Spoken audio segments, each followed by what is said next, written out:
আমার স্বামী টিটু ঘর জামাই থাকত আমাদের বাড়িতে, কিন্তু সে ছিল অকর্মা। কোনো কাজ করতে পারত না। কিন্তু তাকে আমি অনেক পছন্দ করতাম, তাই বিয়ে করে ফেলি। আমার মেজ ভাবির সন্তান হতো না, তাই আমার মেজ ভাই সবসময় মনমরা হয়ে থাকত আর ভাবিকে বলতো তোকে ছেড়ে দিয়ে আরও একটা বিয়ে করব। কিন্তু হঠাৎ একদিন রাতে লক্ষ্য করলাম আমার স্বামী টিটু মেজ ভাবির ঘর থেকে বের হচ্ছে। তার কিছুদিন পর ভাবি মহতে যাচ্ছে। আমি তা শুনে আমার মাথা ঘুরে গেল। তাহলে কি আমার স্বামী ভাবিকে? তাহলে মূল ঘটনাটা খুলে বলি। মাঝরাতে পানি খেতে উঠে নিজের স্বামীকে মেজ ভাবির ঘর থেকে বের হতে দেখে চমকে উঠল দিবারা। মেজ ভাইয়া 4 দিন হলো ঢাকায়। এখন ভাবি একা ঘরে। আমার স্বামী এত রাতে মেজ ভাবির ঘরে কি করতে গিয়েছিল সেটা জানার জন্য আমার মাথায় ঘুরপাক খাচ্ছে।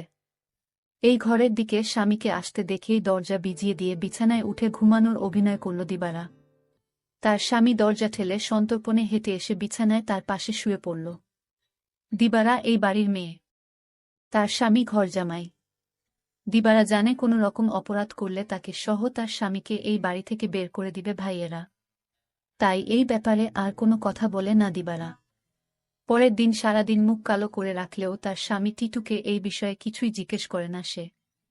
তারপরের রাতে দিবারা আর কিছুতেই ঘুমাতে পারে না। তার বিশ্বাস তার মেজ ভাই যতদিন শহরে আছে প্রতি রাতেই বোধহয় তার স্বামী মেজ ভাবির ঘরে গেছে। কিন্তু ঘরে গিয়ে কি করল এটা তো আমি দেখি নাই। শুধু দেখতাম মেজ ভাবির ঘরে যেত। কেন যেত দিবারার মনে সন্দেহর সৃষ্টি হল। তার বিশ্বাসকে সত্যি প্রমাণিত করতেই যেন ধীরে ধীরে টিটু দিবারার পাশ থেকে গড়িয়ে মেঝেতে নামল।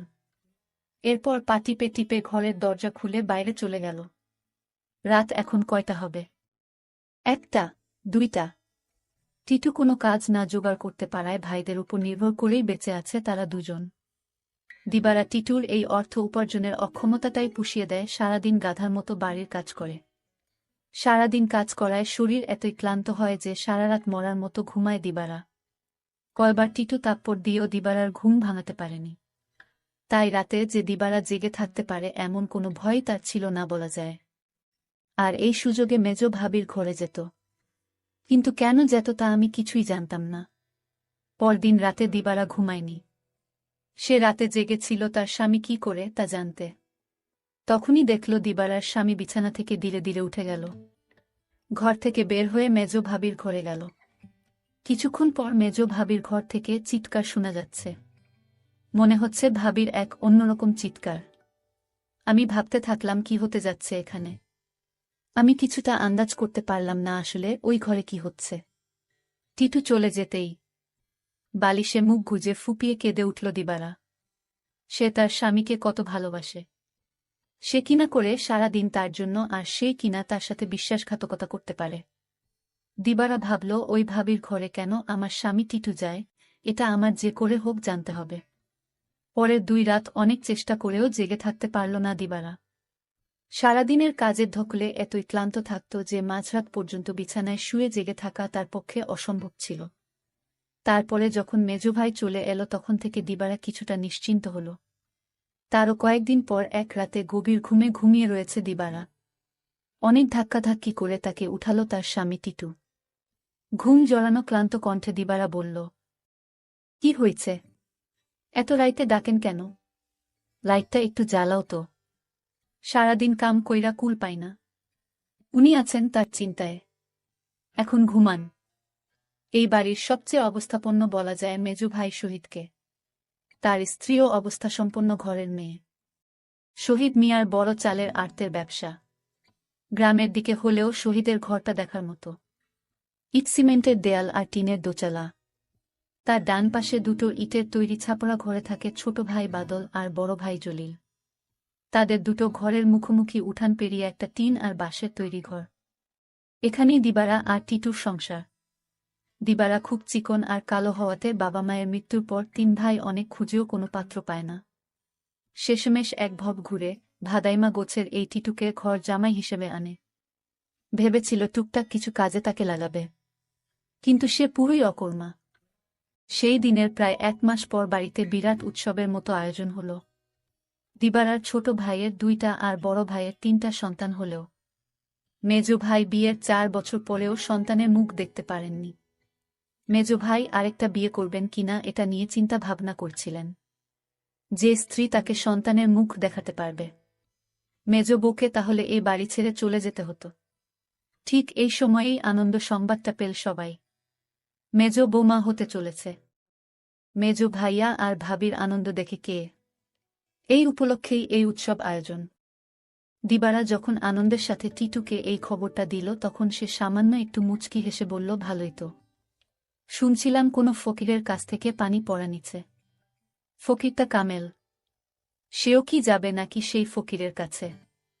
কোথায় থাকে সে? যেখানেই থাকুক, তুমি যাবে কি না সেটা বলো। দিবারা বলল, আমার দরকার নাই।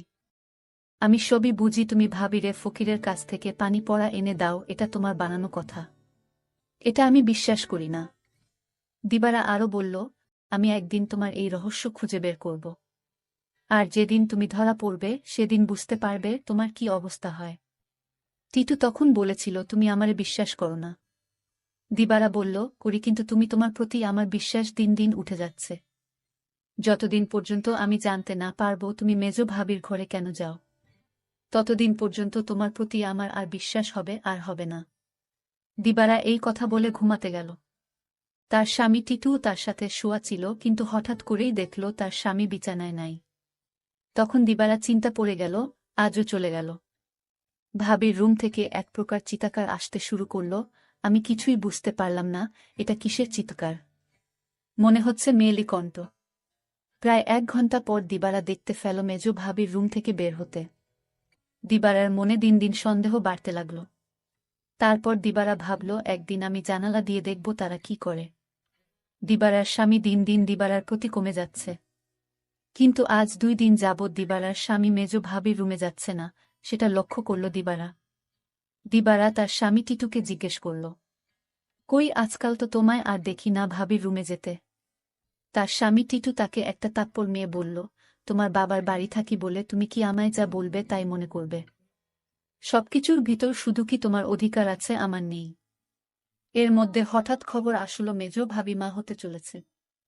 দিবারা সেটা শুনে থমকে গেল, কারণ মেজ ভাবির স্বামী মানে আমার মেজ ভাইয়ার তো সমস্যা ছিল। তাহলে কিভাবে সে মা হতে চলল? আমার মাথায় কোনো কাজ করছে না। আমার মনে সন্দেহ হতে লাগল। দিবারা তার স্বামীকে বলল, আপনি এখন আর দেখি দিবারার রুমে যান না কেন? কখন কি করব সেটা আমার ব্যাপার। যাই হোক, আমি এবার অপেক্ষায় আছি কখন আবার আমার স্বামী তার রুমে যায় সেই প্রতীক্ষায়। এর কিছুদিন পর তার স্বামী টিটু ভাবির রুমে গেল। তারপর আমি জানালা দিয়ে যা দেখলাম তা দেখে আমার চোখ ছানা বড়া হয়ে গেল। দিবারা এই দৃশ্য দেখে সে বিছানায় শুয়ে কান্না করতে লাগল। ঠিক তখনই আমার স্বামী টিটু আমার রুমে এসে পড়ল আর আমায় বলতে লাগল, আরে শাহানা, লাইট জ্বালাও না, দেখ কি দেই। বিরক্ত হয়েই বিছানা থেকে নেমে লাইট জ্বালালো দিবারা। তারপর চকিতে এসে বসল। টিটু তার সবগুলো দাঁত বের করে হেসে পাঞ্জাবির পকেট থেকে এক জোড়া চুড়ি বের করল। আরেকটু কাছে আসো, পরায়া দেই। চুড়িগুলো দেখে চিনল দিবারা এগুলো স্বর্ণের। আর এর মালিক যে মেজ ভাবি ছাড়া কেউ না, তাও সে ভালো করে জানে। সে ভয়ে ভয়ে ফিসফিস করে বলল, এগুলা তো মেজ ভাবির। তুমি পাইলা কই? আরে ভয় পাইও না, চুরি করি নাই। মেজ ভাবি আমারে দিচ্ছে।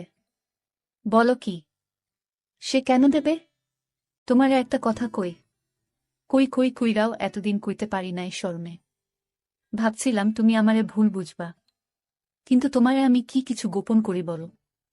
ভুল বুঝো না বউ। মেজ ভাই এইবার ঢাকায় যাওয়ার পর কয়রাত আমি মেজ ভাবির ঘরে গেছিলাম। টিটু আবার বলল, মেজ ভাই ঢাকা যাওয়ার পরে মেজ ভাবির কয় রাত খুব জ্বর হয়েছিল, কিন্তু তার যত্ন করার মতো কেউ ছিল না। তাই ভাবি কইল, দেখ টিটু, তোরে আমি ভাইয়ের মতোই দেখি। আমার সারাদিন ভালো লাগে, খালি একটু দুর্বলতা থাকে, কিন্তু রাত হইলেই জ্বর বাড়ে। তুই কি রাইতে আইসা আমার মাথায় একটু পানি ঢালতে পারবি? দিবারা অবাক হয়ে বলল, আমারে কইতে পারত। ছোট ভাবি, বড় ভাবি আছে, তোমারে কইল কেন? আমারে সারা দিনে জ্বরের কথা একবারও কইল না। টিটু মুখটাকে মলিন করে বলল, দেখলা, সব আমার কপালের দোষ। আমি জানতাম তুমি আমারে সন্দেহ করবা। আমি কি আর মাইনসে বিশ্বাস পাওয়ার যোগ্য? দিবারা এবার কাদো কাদো হয়ে বলল, না গো, আমি ওইটা বলি নাই। আমি তোমারে বিশ্বাস করুম না তো কারে করুম কও? তুমি ছাড়া আমার আর কেরা আছে? তুমি আমারে ঠকাইবা ফিরিসতা আইসা কইলেও বিশ্বাস করুম না। এই না হইলে আমার বউ। শুনো, ভাবিরে কইলাম দিবারারে পাঠায় দিবনে। ভাবি কইল, আহা, বেচারি সংসারটার লাইগা কাজ কইরা সারাদিন মরতাছে, তারে আবার রাইতে ত্যাক্ত করা কেন? দিবারা জানে যে আমি তোমারে ভাই মানি। তুমিই আইসো। দিবারা কিছুই মনে করবে না জানলেও। ওর মন এত নষ্ট না। তবুও আমি তোমারে কিছু কই নাই ডরে। তাছাড়া বুঝি তো পরের বাড়িতে থাকি। বেশি তর্ক মানায় না। এই জন্যই আমি তোমার ভাবির রুমে গেলাম চুপি চুপি।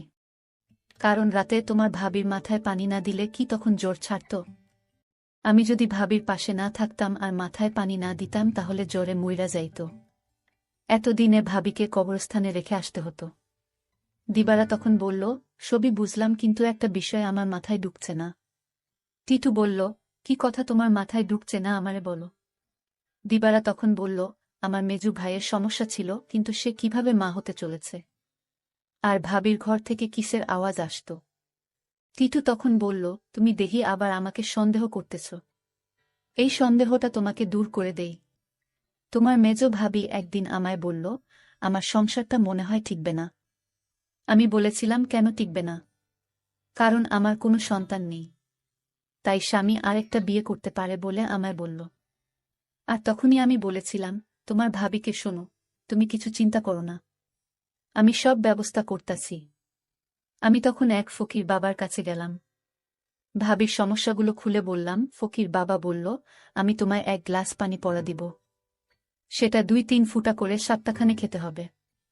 তাও নিজ হাতে খেলে হবে না, তার স্বামী তাকে কাওয়াই দিতে হবে। তখন তো বড় ভাই বাড়িতে ছিল না। আমি কোনো উপায় না পেয়ে এক গ্লাস পানি পড়া নিয়ে আসলাম। আর এই ফকির বাবার পানি পড়া খেয়ে আল্লাহর রহমতে সে সন্তান লাভ করেছে, বুঝলে এবার দিবারা। আর তোমার ভাবির ঘর থেকে যে শব্দ আসত সেটা ছিল এলইডির শব্দ। তুমি তো শুধু শুধু আমায় সন্দেহ করতে। দিবারার চোখ ভিজে উঠে। আহা, তার এই স্বামীকে আর ভাবিকেই নাকি সে ভুল বুঝেছে। কি বাজে চিন্তাই না করেছে সেই রাতে তার স্বামীকে ভাবির ঘর থেকে বের হতে দেখে। সে সিদ্ধান্ত নেয় তার সহজ সরল এই স্বামীকে আর কোনোদিন সন্দেহ করবে না সে। টিটু বলল, আমি সেবাযত্ন করাতেই তো ভাবি সুস্থ হইয়া গেল। তাই তো খুশি হইয়া দিল এই চুরি জোড়া, কইল দিবারারে দিও। তবে দিনের বেলা এটা পইর না, সাহানা। বুঝি তো পরের ঘরে থাকি, 5 লোকে 5 কথা কইব। দিবারা তখন কেঁদে কেঁদে বলল, আমি তোমাকে অনেক কষ্ট দিয়েছি, তোমাকে অযথা সন্দেহ করেছি, আসলে তুমি নিষ্পাপ। দিবারা বলল, তুমি মেজো ভাবির ঘরে গিয়ে মেজো ভাবিকে মায়ের মতো যত্ন করে সুস্থ করে তুলেছে, এরকম স্বামী এখনকার যুগে পাওয়া বড় কঠিন। দিবারা বলল, আমায় ক্ষমা করে দিও তুমি। তুমি ক্ষমা না করলে আল্লাহ আমাকে ক্ষমা করবে না। টিটু তখন হেসে বলল, আমি তোমাকে ক্ষমা করে দিয়েছি।